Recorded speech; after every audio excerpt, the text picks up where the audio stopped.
De volta com mais notícias no Gazeta Manchete de hoje. Olha, para que os produtos do Acre ganhem outros mercados, é preciso investir na exportação. Hoje, um importante encontro aconteceu para identificar os entraves que inviabilizam o crescimento do comércio exterior no Acre.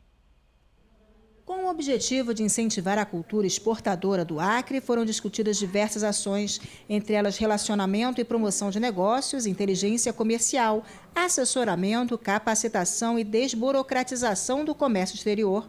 Participaram do encontro representantes de várias instituições, como Governo do Estado, SEBRAE, conselhos de categorias, sindicatos e associações. Acho que é muito importante para que nós possamos trazer o desenvolvimento para o Estado do Acre. Essas transações internacionais de comércio internacional, Brasil, Peru, Bolívia, enfim, é muito importante para que culmina o pensamento de governo em trazer o desenvolvimento na geração de emprego para a população que tanto necessita. Dos entraves apresentados para melhorar a relação de comércio, principalmente entre Brasil, Peru e Bolívia, o resgate do projeto de alfândega modelo para Assis Brasil, a reestruturação da zona de processamento de exportações e a reforma e adequação das instalações prediais e de apoio aos usuários nas alfândegas de Epitaciolândia e Assis Brasil. É importante que as entidades participantes desse comitê se façam presentes, como nós vimos e estamos presentes aqui diante dessa reunião maravilhosa, e que podemos colocar como um lado positivo para que o comércio possa, entre esses países, possa desenvolver cada vez mais, né? Parlamentar acreana integra o Conselho de Ética da Câmara dos Deputados Federais. A eleição e posse do presidente e novos membros do colegiado ocorreram na quarta-feira. Indicada pelo Solidariedade, a deputada Wanda Milani integra como membro titular o Conselho de Ética e Decoro da Câmara Federal, um dos órgãos mais importantes do Legislativo. Cabe ao Conselho zelar pela observância dos preceitos éticos, cuidando da dignidade parlamentar. Possuindo regulamento próprio, o Conselho atua mediante provocação da mesa diretora. Deputados, partidos políticos, comissões e cidadãos em geral, explicou Wanda Milani, podem requerer representação, que será enviada diretamente ao Conselho de Ética. Composto por 42 membros, metade titular e outra suplente, o Conselho tem mandato de 2 anos. Wanda Milani se disse extremamente honrada com a indicação do Solidariedade para compor o Conselho de Ética e acredita sua escolha ao histórico, à experiência jurídica adquirida como promotora pública e procuradora de justiça no Ministério Público do Acre. O papel do Conselho de Ética é apurar, né, o decoro, apurar as faltas dos deputados, e é o que eu coloquei na minha fala. Eu espero que nós não tenhamos muito o que fazer, porque a gente espera que os deputados todos, né, do Brasil todo, estejam aqui para trabalhar em favor do Brasil e que a gente não precisa ter qualquer embate.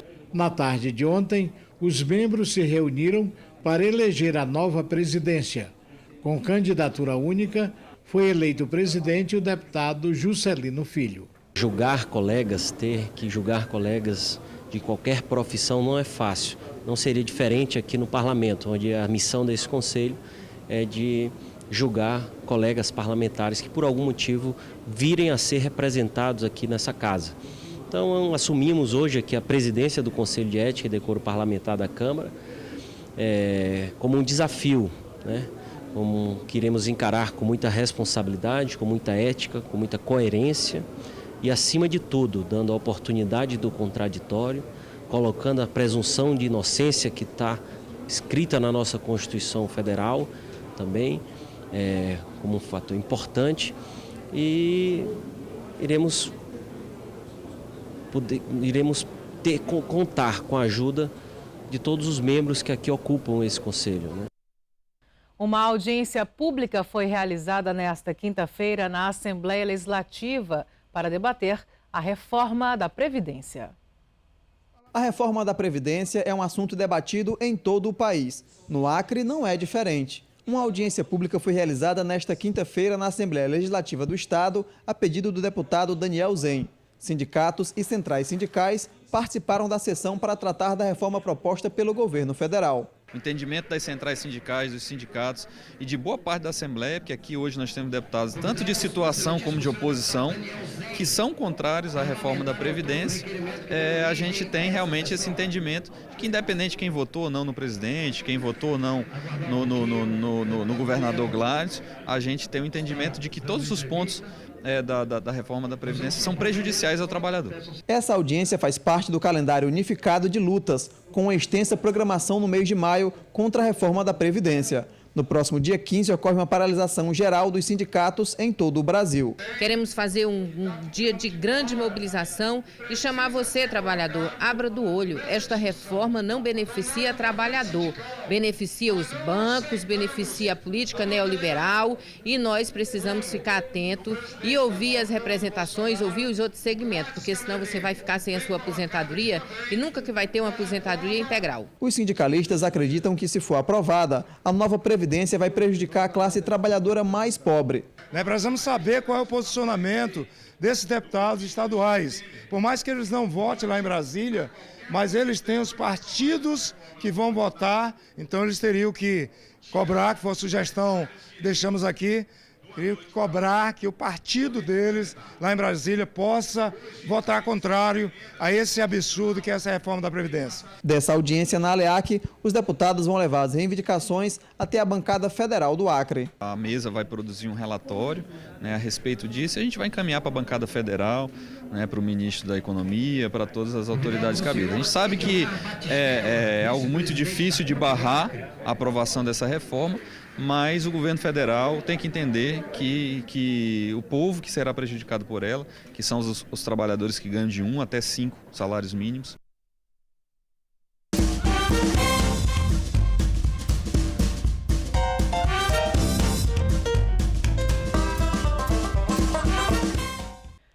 A coluna de hoje traz um assunto que, se não é novo, demonstra como é a velha inoperância do poder público.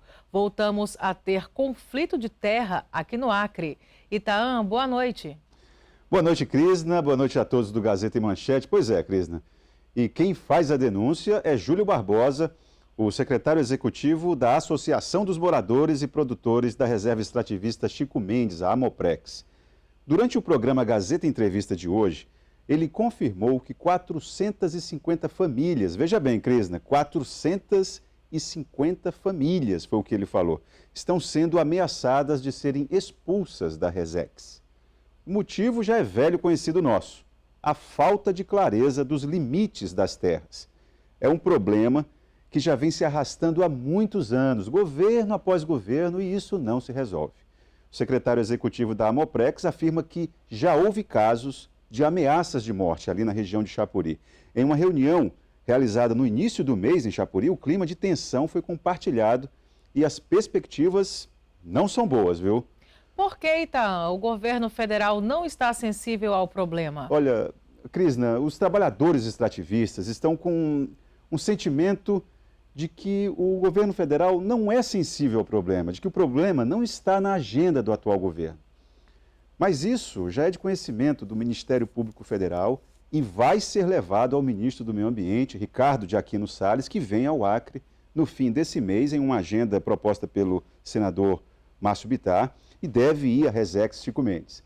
Mas os trabalhadores extrativistas estão muito céticos, muito pessimistas, porque entendem que isso não é prioridade do governo Bolsonaro, que tem uma postura muito mais vinculada às ações militarizadas do que de natureza social. Os trabalhadores, eles lembram, por exemplo, Crisna, as mortes que aconteceram por ação de pistoleiros no sul do Amazonas, no início de abril desse ano.